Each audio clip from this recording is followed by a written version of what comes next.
जो है मार दिए गए और जो एक परिवार के 5 सदस्यों की जो हत्या हुई, वह प्रेमचंद्र यादव की जो हत्या हुई वह कहीं से भी स्पष्ट नहीं हो पा रहा है कि दुबे परिवार के लोग ही इनकी हत्या किए हैं। जमीनी विवाद था, जमीनी विवाद को लेकर के यह पूरा घटनाक्रम हुआ है। कहीं ना कहीं नहीं लगता है कि आपकी सरकार है और आपके प्रशासन की लापरवाही रही? हमारे मुख्यमंत्री जी ने उन लोगों को निलंबित किया है, उनके खिलाफ कार्रवाई हो रही है। अभी बुलडोजर चलना चाहिए या नहीं चलना चाहिए प्रेमचंद यादव के मकान के ऊपर? बिल्कुल चलना चाहिए। इसलिए जब भाजपा के खिलाफ कार्रवाई हो सकती है तो सपा के खिलाफ अगर वो दोषी है तो क्यों ना कार्रवाई की जाए।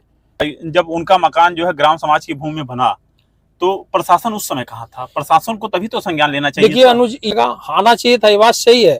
बहुत सारे लोग तथ्यों को छिपाकर बहुत तरीके से उसको कब्जा बनाए हुए हैं, लेकिन प्रशासन के संज्ञान में जैसे जैसे ये चीजें आ रही हैं, ऐसा नहीं कि बुलडोजर की कार्रवाई प्रदेश में पहली बार होने जा रही है। प्रेमचंद यादव का मकान यदि खलिहान पे बना है, वो सरकारी जमीन पर बना है और वो जांच में पाया गया तो निश्चित रूप से उस पर बुलडोजर की कार्रवाई होनी चाहिए। पहले जो है हत्या हुई प्रेमचंद यादव की, तो आपके पार्टी के नेता, आपके पार्टी के मुख्यमंत्री वो जाते हैं दुबे परिवार से मिलते हैं और प्रेमचंद यादव के परिवार से नहीं मिलते, तो ऐसा नहीं लगता आपको कि इसमें भी जातिवादिता हो रहा है? देखिए 5 हत्या हो जा रही है जिसमें 2-3 नाबालिग बच्चे मारे जा रहे हैं। 8 साल का मासूम का क्या अपराध था? अगर हमारे प्रदेश के मुख्यमंत्री उस 8 साल के बच्चे से मिलने चले गए तो कौन सा उन्होंने अपराध कर दिया? के कारण उसकी मृत्यु हो गई, हमारा भाई वहां से भाग गया। उसकी बेटी का एक बयान सोशल मीडिया पर वायरल हो रहा है। किसकी बेटी का? सत्यप्रकाश दुबे। आप बताइए अनुज जी, अगर कोई व्यक्ति हत्या करेगा तो हत्या करके वो एकदम आराम से अपने घर पे रहेगा? दुबे तो बुलडोजर को आप सही मानते हैं? बुलडोजर। नमस्कार, आप देख रहे हैं एनटीवी भारत और हम हैं जनपद अंबेडकर नगर में। इस समय हमारे साथ भारतीय जनता पार्टी के वरिष्ठ नेता दिनेश पांडे जी हैं। इस समय उत्तर प्रदेश में जो माहौल बना हुआ है वो देवरिया नरसंहार को लेकर के बना हुआ है। कई मत आ रहे हैं, कुछ ऐसे हैं जो कह रहे हैं प्रेमचंद यादव का घर नहीं गिरना चाहिए, और कई मत आ रहे हैं कि प्रेमचंद यादव का परिवार दोषी है, कार्रवाई होना चाहिए, उनके लोगों के ऊपर कार्रवाई होना चाहिए, बुलडोजर चलना चाहिए। तो इसी संबंध में हम बातचीत करेंगे। हमारे साथ भारतीय जनता पार्टी के वरिष्ठ नेता दिनेश पांडे जी हैं। स्वागत है सर आपका। क्या मानते हैं सर, देवरिया का जो नरसंहार हुआ इसमें किस प्रकार की कार्रवाई होनी चाहिए? देखिए देवरिया का जो नरसंहार हुआ ये बहुत ही दुर्भाग्यपूर्ण है और दोनों परिवार के प्रति हमारी संवेदनाएं हैं। लेकिन ये ज़रूर है कि एक परिवार के 5 सदस्य जो है मार दिए गए और जो एक परिवार के 5 सदस्यों की जो हत्या हुई, वह कार्रवाई बिल्कुल स्पष्ट रूप से यह देखी जा सकती है कि किन लोगों के द्वारा वो की गई। प्रेमचंद्र यादव की जो हत्या हुई वह कहीं से भी स्पष्ट नहीं हो पा रहा है कि दुबे परिवार के लोग ही इनकी हत्या किए हैं, तो वो तो जांच का विषय है। लेकिन ये इस क्रम में जो दोषी हैं, दोनों तरफ से एफआईआर दर्ज हुआ है और पुलिस द्वारा लगातार कार्रवाई की जा रही है, जो भी नियम संगत तरीके से जो कार्रवाई हो रही है, और इसमें जो दोषी रहेंगे वो किसी भी दशा में बख्शे नहीं जाएंगे, चाहे वो कोई कितना भी ताकतवर क्यों ना हो। सर क्या मानते हैं, जमीनी विवाद था, जमीनी विवाद को लेकर के यह पूरा घटनाक्रम हुआ है, कहीं ना कहीं नहीं लगता है कि आपकी सरकार है और आपके प्रशासन की लापरवाही रही? देखिए प्रशासन की लापरवाही हम ये मान सकते हैं कि किस बिंदु पे वो चीज़ें संज्ञान में गंभीरता से उसका निस्तारण होना चाहिए था और वो समय पे उसका निस्तारण नहीं हुआ। लेकिन लापरवाही, जो लोग भी लापरवाही किए हैं, हमारी योगी सरकार ने, हमारे मुख्यमंत्री जी ने उन लोगों को निलंबित किया है, उनके खिलाफ कार्रवाई हो रही है। अभी कल आईजीआरएस में जिनके द्वारा गलत रिपोर्ट लगाई गई, वो कुशीनगर में पोस्ट हैं, उनको सस्पेंड किया गया, दरोगा को। तो जो लोग भी इस जांच की जद में आ रहे हैं, चाहे वो कोई भी हो, सीओ हो, एसडीएम हो, दरोगा हो, सिपाही हो, जो लोग भी आ रहे हैं, तहसीलदार हो, नायब तहसीलदार हो, सबके खिलाफ कार्रवाई हुई है। हमारी सरकार कार्रवाई कर रही है, जो लोग भी दोषी हैं। बुलडोजर चलना चाहिए या नहीं चलना चाहिए प्रेमचंद यादव के मकान के ऊपर? बिल्कुल चलना चाहिए। इसलिए चलना चाहिए कि यदि प्रेमचंद यादव हो या कोई भी व्यक्ति हो, यदि वो सरकारी जमीन पर और खलिहान पर कब्जा किया है, उसका मकान बना है, अवैध रूप से कब्जा किया गया है और वो जांच में आ रहा है, तो निश्चित रूप से एक बुलडोजर की कार्रवाई होनी चाहिए। और ये सभी लोग इस चीज़ के लिए उम्मीद करते हैं। अभी कुछ लोग ये अलग माहौल बना रहे हैं, सपा के लोग उसको राजनीतिक रंग देने की कोशिश कर रहे हैं, वो सपा के जिला पंचायत सदस्य थे प्रेमचंद यादव, इसलिए उनके खिलाफ ऐसी कार्रवाई की जा रही बुलडोजर के। मैं उनको बताना चाहता हूं कि ये योगी सरकार या जाति धर्म के आधार पर कोई कार्रवाई नहीं करती है। योगी सरकार, हमारे मुख्यमंत्री आदरणीय योगी आदित्यनाथ जी किसी भी जात धर्म के आधार पर कोई कार्रवाई नहीं कर रहे हैं। अभी सुल्तानपुर में घटना हुई, भाजपा के नेता के वो भतीजे थे जो आरोपी थे अजय नारायण सिंह, उनके खिलाफ बुलडोजर की कार्रवाई हुई है। उनके खिलाफ कड़ी से कड़े मुकदमे दर्ज करके उनके खिलाफ उनको कानूनी कार्रवाई की जा रही है। तो बहुत सारे जो हमारे पार्टी, जब भाजपा के खिलाफ कार्रवाई हो सकती है तो सपाई के खिलाफ अगर वो दोषी है तो क्यों ना कार्रवाई की जाए। बिल्कुल होगी कार्रवाई और होनी भी चाहिए। आज प्रदेश की जनता ये बड़े न्याय भरी नजरों से ये देख रही है कि इनके खिलाफ बुलडोजर की कार्रवाई कब की जाए। अच्छा, ये बताइए, जब उनका मकान जो है ग्राम समाज की भूमि में बना तो प्रशासन उस समय कहाँ था? प्रशासन को तभी तो संज्ञान लेना चाहिए। देखिए अनुज, ये कोई जरूरी नहीं होता है। प्रशासन के जब भी संज्ञान में आएगा, आना चाहिए था, ये बात सही है। बहुत सारे लोग तथ्यों को छिपाकर बहुत तरीके से उसको कब्जा बनाए हुए हैं, लेकिन प्रशासन के संज्ञान में जैसे जैसे ये चीजें आ रही हैं, ऐसा नहीं कि बुलडोजर की कार्रवाई प्रदेश में पहली बार होने जा रही है या पहले व्यक्ति के खिलाफ होने जा रही है या पहले किसी जाति विशेष के खिलाफ होने जा रही है।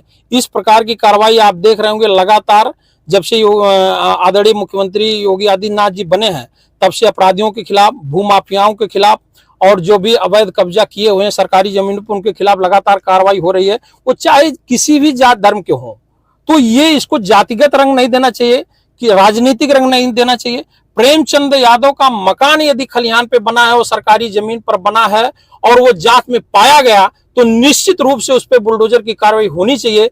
प्रेमचंद ऐसा नहीं कि प्रेमचंद को कोई इसके पहले तो नहीं गिराया गया, जब जांच में वो आ रहा तब गिराया जा रहा है। ठीक, हम मानते हैं। सर, क्या लगता है, पहले जो है हत्या हुई प्रेमचंद यादव की, तो आपके पार्टी के नेता, आपके पार्टी के मुख्यमंत्री वो जाते हैं दुबे परिवार से मिलते हैं और प्रेमचंद यादव के परिवार से नहीं मिलते, तो ऐसा नहीं लगता आपको कि इसमें भी जातिवादिता हो रहा है? देखिए, आपने बिल्कुल सही कहा। हमारे पार्टी के नेता, आप देखिए कि एक परिवार की 5 हत्याएं हो जा रही हैं। फिर मैं आप लोग इस बात को समझने की कोशिश की, यहाँ कोई जातिगत लड़ाई नहीं है, वो जमीनी लड़ाई थी। एक परिवार की 5 हत्या हो जा रही है, जिसमें 2-3 नाबालिग बच्चे मारे जा रहे हैं। 8 साल का मासूम का क्या अपराध था? अगर हमारे प्रदेश के मुख्यमंत्री उस 8 साल के बच्चे से मिलने चले गए तो कौन सा उन्होंने अपराध कर दिया? क्या उस 8 साल के बच्चे से मिलने नहीं जाना चाहिए क्या? रही बात, आप प्रेमचंद यादव की हत्या की बात कर रहे हैं, हत्या उनकी भी हुई है तो वो जांच हो रही, लेकिन ये दुनिया जान रही है, सारे लोग जान रहे हैं, मीडिया के लोग जान रहे हैं कि प्रेमचंद की हत्या किसने की, स्पष्ट नहीं है। दुबे परिवार ने किया, कहीं से स्पष्ट नहीं है, लेकिन दुबे परिवार की हत्या प्रेमचंद के लोगों ने की, ये बात बिल्कुल जग जाहिर है, स्पष्ट रूप से है। एक पूरी भीड़ प्रेमचंद के समर्थकों की वहां गई और नृशंस तरीके से उस परिवार को जो है मारे पीटे और उनकी हत्या की। तो ये जो चीजें दिख रही हैं प्रथम दृष्टया, जो चीजें प्रकाश में आ रही हैं, तो सारे लोगों की सहानुभूति है। अभी एक दुबे परिवार की बेटी का जो है बयान वायरल हुआ, जिसमें उसने कहा कि हमारे भाई ने प्रेमचंद के ऊपर जो है डंडे से हमला किया और हमला ये जान करके नहीं किया कि उसकी मृत्यु हो जाएगी, लेकिन सर में चोट लगी जिसके कारण उसकी मृत्यु हो गई, हमारा भाई वहां से भाग गया। उसकी बेटी का एक बयान सोशल मीडिया पर वायरल हो। किसकी बेटी का? सत्यप्रकाश दुबे। नहीं, हम ये बयान नहीं सुने हैं। जहां तक हम मीडिया के माध्यम से हमको पता चल रहा है कि प्रेमचंद यादव वहां गए और वहां उनकी लाश मिली और एक र्यूमर उड़ा, गांव में एक अफवाह उड़ा कि प्रेमचंद की जो है दुबे परिवार ने हत्या कर दी। आप बताइए अनुज जी, अगर कोई व्यक्ति हत्या करेगा तो हत्या करके वो एकदम आराम से अपने घर पे रहेगा? दुबे परिवार का अगर कोई व्यक्ति, अगर आज दुबे परिवार को हत्या करना होता, 2014 में प्रेमचंद यादव ने सत्यप्रकाश दुबे के भाई ज्ञान प्रकाश दुबे की जमीन लिखवाई, 10 बीघा लिखवाई और ये मुकदमा 2014 से चल रहा है। तो आज 10 साल वो दुबे परिवार के लोगों ने हत्या नहीं किया प्रेमचंद यादव की, आज हत्या कर रहे हैं। आज हत्या की बात क्यों आ गई? अगर विवाद तो बहुत पुराना था ना। तो ये सब चीजें, ये जांच का विषय है कि प्रेमचंद यादव की हत्या वास्तव में दुबे परिवार के लोगों ने ही किया है कि किसी अन्य तीसरे ने किया है। लेकिन ये जरूर है कि दुबे परिवार की हत्या प्रेमचंद के लोगों ने और उनके परिवार के लोगों ने किया है। बुलडोजर की कार्यवाही को आप यूपी में कहां तक सही मानते हैं? देखिए, बुलडोजर की कार्रवाई ये कोई ऐसी कार्रवाई नहीं है कि किसी निर्दोष का मकान गिरा दिया जा रहा है। आपको संज्ञान हो, आपको ध्यान में होगा कि कानपुर में एक बुलडोजर की कार्रवाई हुई थी, विकास दुबे। जिस ना विकास दुबे का विषय नहीं है, एक कानपुर में अभी जल्दी एक कानपुर बुलडोजर कार्रवाई जिसमें एक हमारे गरीब का कोई आशियाना उजड़ गया था। उसमें आप देखिए हमारे मुख्यमंत्री जी, पूरा हमारा प्रशासनिक अमला जो है वो सरकारी कर्मचारियों के खिलाफ कार्रवाई की, भैया गरीब व्यक्ति का क्यों आप उजाड़ रहे हैं। तो गरीब की बुलडोजर की कार्रवाई न्याय के लिए हो रही है, कानून स्थापित करने के लिए हो रही है। बुलडोजर की कार्रवाई किसी को उजाड़ने के लिए या किसी को बसाने के लिए नहीं किया जा रहा है। बुलडोजर की कार्रवाई, आज बुलडोजर की कार्रवाई अतीक अहमद के विरुद्ध हुआ है, तो आप वहां पता कर लीजिए कि उस पे मकान बना के हमारे आदरणीय मुख्यमंत्री योगी आदित्यनाथ जी द्वारा उस पे मकान बनवा के गरीबों लोगों को आवंटित किया जा रहा है, गरीब लोगों को। तो ये आज अगर प्रेमचंद्र खलिहान की जमीन, सरकारी जमीन पे कब्जा कर लिए, क्यों कर लिए भाई? और जांच में आ रहा, अगर कब्जा कर लिया तो गिरने में क्या आपत्ति है? वो तो दुबे परिवार का लड़का भी कह रहा है कि अगर मेरा भी मकान सरकारी कब्जे में आ रहा है तो मेरा भी गिरा दिया जाए। किसी को ये आप उस पे ये जाइए कि भाई क्यों सरकारी जमीन पर कब्जा क्यों कर रहे हो, क्यों भूमाफिया वाली प्रवृत्ति नहीं छोड़ रहे हो, क्यों कब्जेदारी वाली प्रवृत्ति नहीं छोड़ रहे हो? छोड़ दीजिए, बुलडोजर नहीं चलेगा। तो बुलडोजर को आप सही मानते हैं? बुलडोजर की कार्रवाई सही जगह पे हो रही है, गलत जगह पे नहीं हो रही है। जहां भी इसकी कार्रवाई हो रही है वो बिल्कुल न्याय के लिए, गरीब समाज को, जनता को न्याय दिलाने के लिए की जा रही है। आपने देखा हमारे साथ भारतीय जनता पार्टी के वरिष्ठ नेता दिनेश पांडे जी थे, जिन्होंने कहा कि देवरिया कांड पर मैं दुख व्यक्त करता हूं, दोनों परिवारों के प्रति मेरी संवेदनाएं हैं, लेकिन जो परिवार गलत है, जिसका मकान अनलीगल तरीके से बना है, अगर वह जांच के दायरे में अनलीगल आता है तो उस पर बुलडोजर चलना चाहिए। और कहीं ना कहीं बुलडोजर की कार्यवाही को उन्होंने कहा कि अगर वो सही तरीके से चलता है तो जायज है बुलडोजर यूपी में चलना चाहिए। अंबेडकर नगर से अनुज की रिपोर्ट, आप देख रहे हैं यूपी भारत।